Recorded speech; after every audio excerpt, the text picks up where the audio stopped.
আসসালামু আলাইকুম ভিউয়ার্স। তো আজকে আপনাদেরকে দেখাবো সাবমার্সিবল মোটরের কন্ট্রোল বক্সে ক্যাপাসিটর কিভাবে কানেকশন করবেন।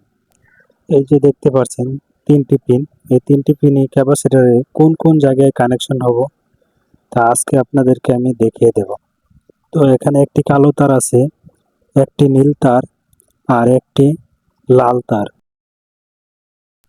ক্যাপাসিটরে এই যে দুইটি পিন দেখতেছেন, এই দুইটি পিনের সাথে প্রথমে যে কোনো একটি পিনের সাথে আমরা লাল তারের যে পিনটি রয়েছে সেটা লাগিয়ে নেব। তারপর আমরা নীল তারে যে পিনটি রয়েছে সেই পিনটি আমরা অপর যে আরেকটি ক্যাপাসিটরের পিন রয়েছে সেই তারের সাথে লাগিয়ে নিয়েছি।